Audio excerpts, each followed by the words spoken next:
And so the topic for today is love versus fear. There's so many incredible practices that I know of about how to choose love over fear. And my most recent discovery is what I'm going to be sharing with you today that's really helped me find a blind spot that I had no idea about, right? That's how blind spots work. I had a blind spot where I was operating out of fear and not out of love. So, and of course, all of this happens in our thinking.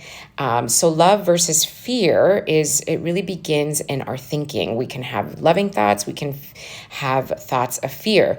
Recently, I came across a really incredible book called Love is Letting Go of Fear. And it just blew me away because it makes perfect sense. And in the book, it talks about how there's really only two emotions, love and fear.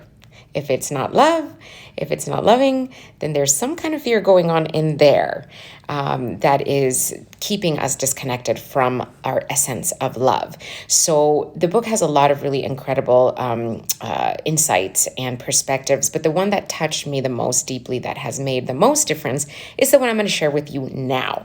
So there's this idea of, as I mentioned, loving thoughts versus fearful thoughts. Now, the beginning, the first step in choosing love is making a decision to live your life choosing love over fear, right? Because everything begins with a decision. So I made a decision a very long time ago, maybe 20 years ago, to choose love over fear. Now, it doesn't mean that I've been perfect because I'm human. It just means that I'm committed to finding all the places inside of myself where there is fear instead of love. And so it's a daily choice, honestly. It's a practice, just kind of like going to the gym or doing yoga and working out. You don't just do it once or twice. You have to keep choosing it and you have to keep practicing it in order to get the benefits. So I recommitted. I chose once again loving thoughts. Now, there's a way to catch this blind spot where the mind tries to create stories about ourselves, stories about our relationship with others, and stories about what others think or what others feel about us. And those stories can be full of fear. And when they're full of fear or insecurities or doubts, or when there's stories in our minds where we feel like a victim, or where we feel like the other person is doing something wrong, or they're not doing it right, or they don't understand us, those kinds of thoughts can make us retreat and can make us withhold love from that person in our life. So one easy way to think about how to choose loving thoughts, loving stories, loving interpretations of reality in your perception of yourself and in your relationship with other people is in thinking about loving thoughts as unifying thoughts. So there are disconnecting thoughts that we can have that disconnect us from our own love from ourselves. And we can also have disconnecting thoughts that disconnect us from feeling loved or feeling loving toward the people around us.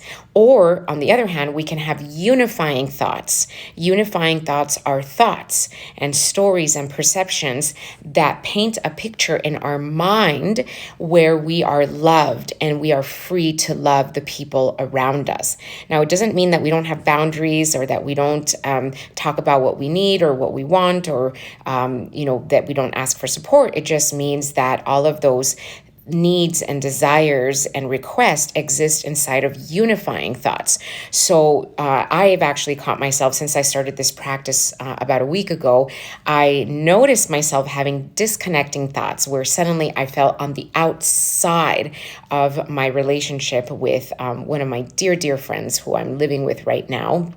For like the fourth time in our relationship.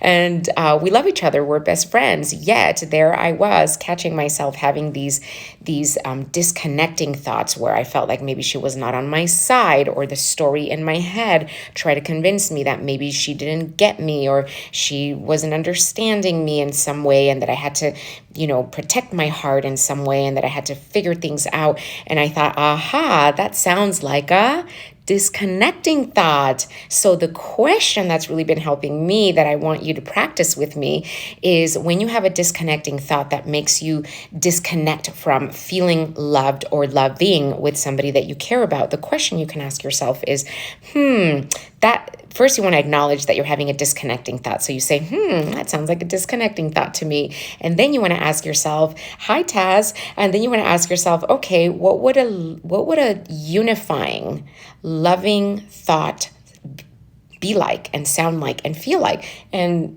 ta-da, the mind will come up with that thought. So as soon as I ask myself that question, as soon as you're going to ask yourself that question to your own mind of what would a unifying thought sound like, your mind is going to come up with ideas, and you're going to notice that those new unifying thoughts that unify you, that connect you to the energy of love with yourself and with that other person, then that thought, that new unifying thought is going to feel so much nicer in your heart that you're naturally going to be inspired and motivated to go with that storyline, with that thought, and ditch the old disconnecting fear-based thought. So let me know in the comments. Send me some love.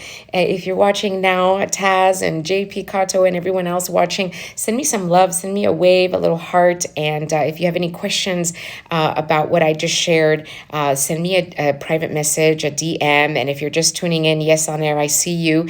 Go ahead and watch this video, and I'm going to repost it in the next couple of minutes. So yes, so let me recap for you. So there are disconnecting thoughts that disconnect us from feeling loving and lovable. And then there are unifying thoughts, and you want to stick to the unifying thoughts by asking yourself the question, what would a unifying thought be like and sound like, right? Versus this disconnecting thought. So practice that and let me know how that goes. That's been working really amazing for me. So that's one of the new practices that I'm including in my daily practice, in my relationships with everyone around me. And have a beautiful day. So a nice and short video today, and I will see you tomorrow. Again, thank you so much for tuning in. I'm sending you big love from my heart to yours, wherever you are in the world. Toodles.